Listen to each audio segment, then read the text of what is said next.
As Carl Jung once wrote, "Until you make the unconscious conscious, it will direct your life and you will call it fate." Nowhere is that more true than in the realm of desire. Most men think they understand what turns a woman on. They assume it's about surface-level traits, looks, status, confidence, maybe a well-timed compliment or a perfectly executed move. But more often than not, they're wrong. Not just a little wrong, completely off the mark. Because female desire doesn't live on the surface. It doesn't shout, it whispers, it hides. It reveals itself only in fragments, in the spaces between words, in the weight of silence, in the emotional charge that lingers after a glance. Desire for her is a game of shadows. It's not the body, it's the mind. Not the action, but the implication. It's about what's felt without being named, what's sensed before it's seen. The most powerful turn-on isn't something she can explain. It's something she experiences, often without even knowing why. And that's where most men lose her, because they're looking for desire in all the wrong places. They're trying to touch something that can only be triggered, not through pressure, but through presence. Not through performance, but through psychological resonance. In this deep dive, we're going to pull back the layers and explore the unconscious levers of feminine lust.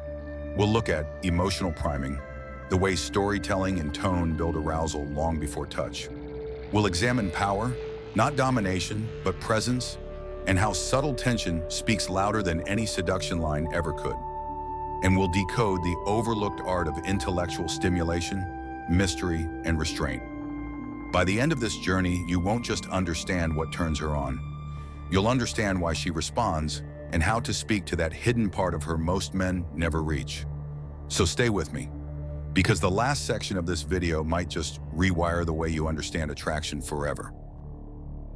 If you want to understand what truly ignites a woman's desire, don't start with her body, start with her mind. Because contrary to what pop culture keeps repeating, most women aren't wired like a light switch. For many, desire doesn't erupt spontaneously. It awakens gradually, layer by layer, moment by moment, through cues that often go unnoticed by those who don't know where to look. This is where the concept of responsive desire comes in. Psychologist Emily Nagoski explains it like this. Some people experience spontaneous desire, where arousal shows up uninvited, like a flame flickering out of nowhere. But for many women, especially in real-world relationships, desire is responsive. It doesn't lead, it follows. It responds to context, connection, emotion, and the meaning she assigns to the moment. So no, it's not that she's not in the mood. It's that the mood hasn't been created yet.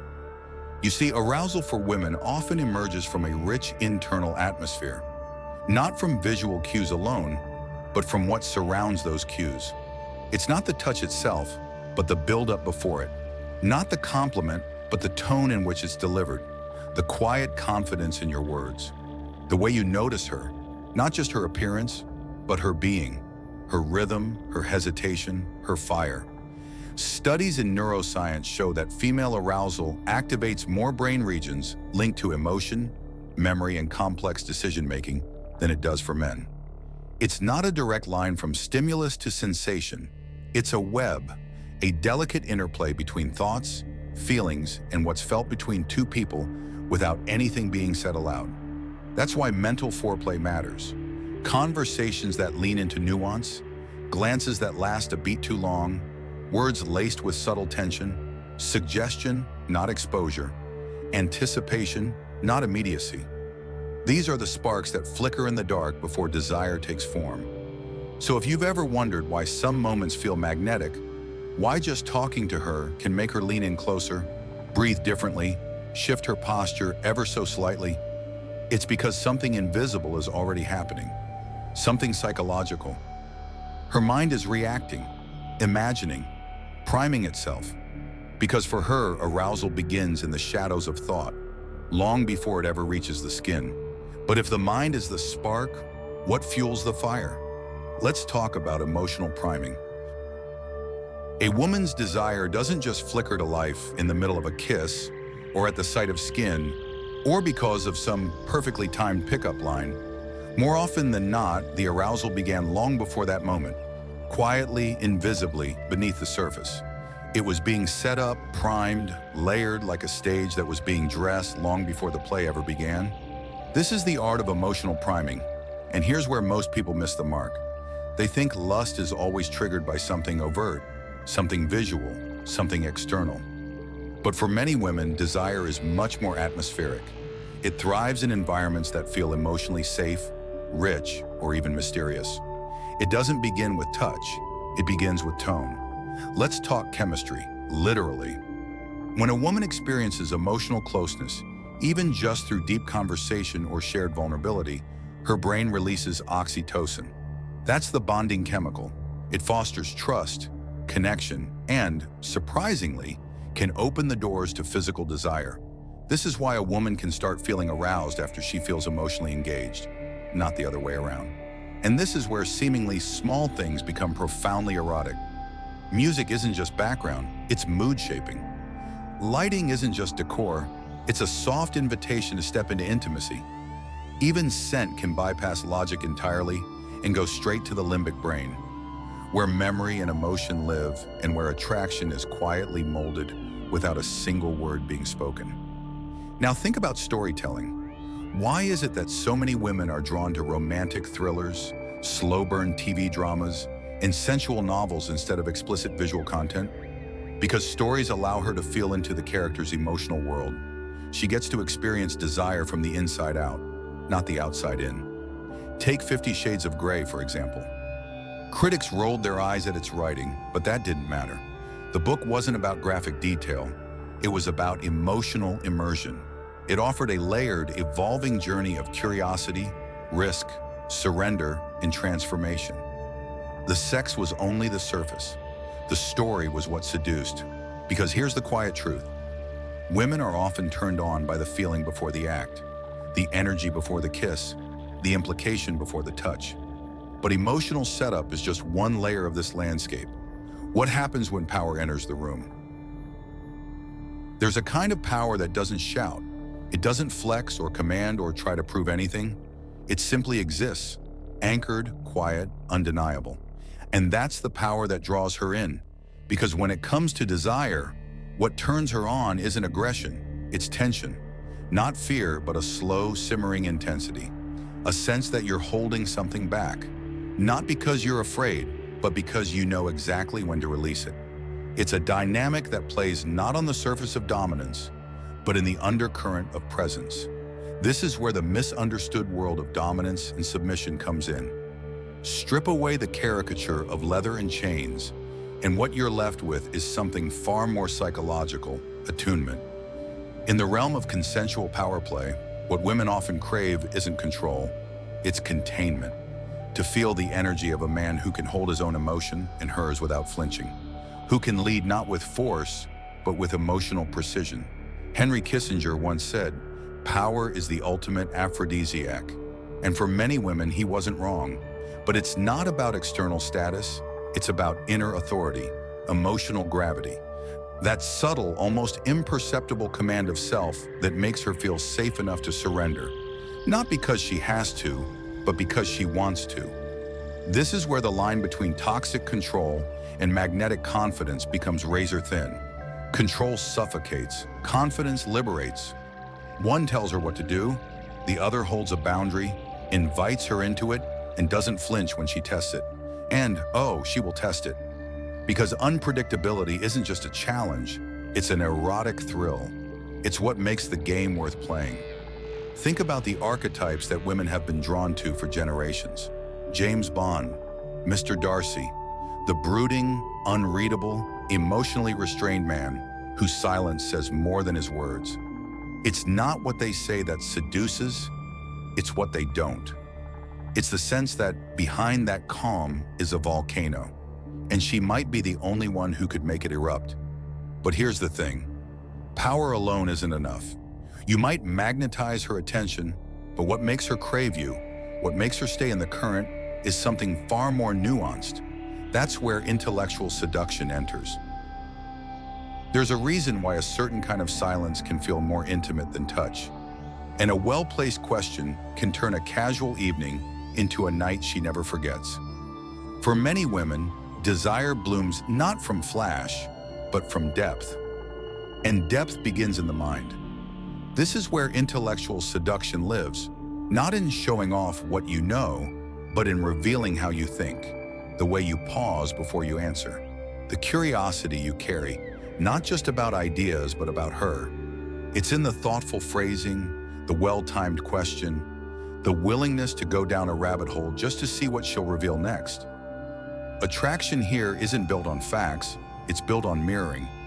What psychologists call psychological mirroring, that moment when you speak and she hears her own hidden thoughts reflected back. Shared worldviews, similar questions, a common hunger for meaning, and suddenly something clicks. Intimacy isn't declared, it's recognized.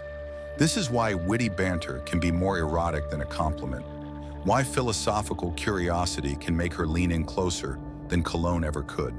Because in a world obsessed with instant gratification, a man who knows how to engage her mind, patiently, playfully, provocatively, is rare, and rare is irresistible. Think about the slow burn, the conversations that leave her wondering what you meant, the glances that promise something, but don't give it away, the stories that open her emotional vaults without prying. This isn't manipulation, it's artistry, the art of restraint, of letting the attraction stretch, evolve, tease, unfold. Every moment of delay becomes fuel. Every unspoken word becomes weight. In Anna Karenina, Vronsky doesn't need grand speeches. His presence speaks. His restraint does more than pursuit ever could. He enters the scene not to take, but to see. And in being seen, Anna comes alive. And even outside fiction, the pattern holds. A man who lets silence linger, who listens more than he talks, who knows how to dance at the edge of meaning without rushing into certainty. That man doesn't just attract her body, he stirs her soul. And yet, something else keeps her hooked, something primal. Let's talk about novelty. Desire thrives in the space between what's known and what's possible. And the truth is, what we can't fully grasp often draws us in more deeply than what's laid bare. Because in mystery, the mind doesn't rest. It reaches, it wonders, it fantasizes.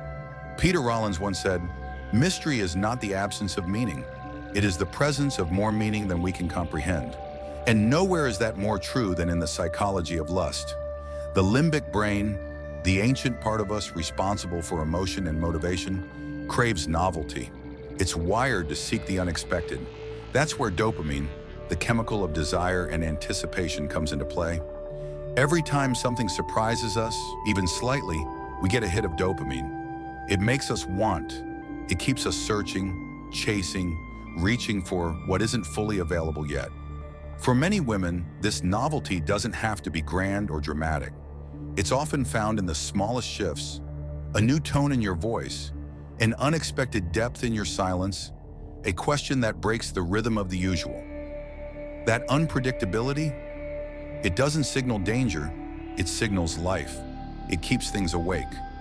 This is where the concept of erotic friction begins to make sense. It's the tension between closeness and distance, comfort and intrigue. It's the dance of knowing someone deeply, but still not fully.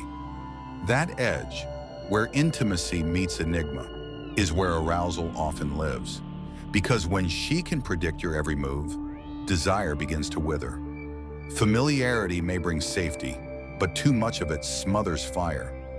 This is why so many long-term couples lose their spark. It's not because love faded, it's because erotic suspense did. Routines replaced curiosity, transparency drowned mystery, and the dance that once thrilled became a march through the expected. But when novelty is kept alive, when you evolve, surprise, challenge, or even withhold in small intentional ways, desire reawakens. It reminds her that there's still something to discover, and that discovery is, in itself, erotic. So if mystery matters, what makes it sustainable? The final layer of attraction isn't what you say or do, it's what you withhold. Sometimes the most provocative thing you can do is nothing at all. In a world saturated with instant gratification and overstimulation, restraint is rebellion. And not just any kind of rebellion, it's an erotic one.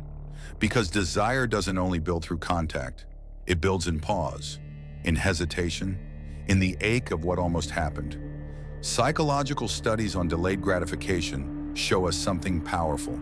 When a reward is postponed, its perceived value intensifies.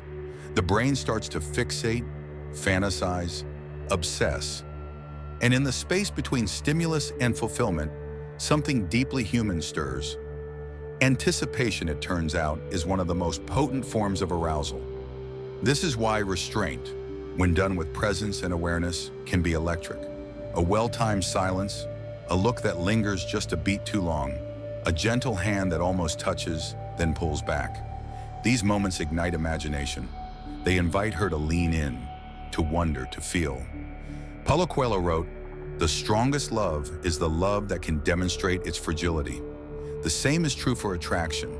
When you're strong enough to hold back, to wait, to honor the unspoken tension without rushing to resolve it, you show something rare: composure, mastery, emotional maturity. Because restraint isn't about denial, it's about containment. It says, I feel this too, and I'm not ruled by it. That kind of presence doesn't just attract, it commands respect. It awakens trust, and it lets her feel the full weight of her own desire without you having to force it. Think of the great cinematic moments where two characters sit inches apart, saying nothing, just breathing. Think of that one moment in The Mood for Love, where they're close enough to kiss, but don't. That eye contact, that unspoken ache, it says more than any touch ever could. Because what's withheld becomes sacred. Restraint makes room for imagination. And imagination is where desire becomes personal. It's no longer about what you're doing, it's about what she's feeling. Now that we've stripped back the illusions of surface-level attraction, let's tie it all together. Attraction isn't a performance. It's not a checklist. And despite everything culture has tried to sell you, it's not even about how you look, what you own, or how loudly you enter the room. It's about something far more intimate: resonance. The subtle, magnetic way your presence awakens her inner world. She's not turned on by a body, she's turned on by a feeling, by a current of energy that flickers beneath the surface, one that makes her feel more alive, more seen, more herself. That's what true desire is, an echo that begins in her nervous system and ends in a spark behind her eyes. You've just traveled through 6 psychological layers of feminine arousal that most men never even realize exist. And if you've been listening closely, you now hold a key, one that doesn't unlock her, but the space within her where she chooses to open. So tell me, which one of these hidden triggers surprised you the most? Have you ever used any of them, whether on purpose or by instinct, and noticed something shift? A moment where her energy changed? Where the room felt heavier, charged, alive? Drop your thoughts in the comments. I want to know what you've seen, what you've felt, what you've discovered. And if you want to keep diving deeper into the minds of women, the depths of desire, and the darker corners of human psychology, then this is the place for you. Subscribe to Dark Seduce, where we don't just scratch the surface, we dive into the fire.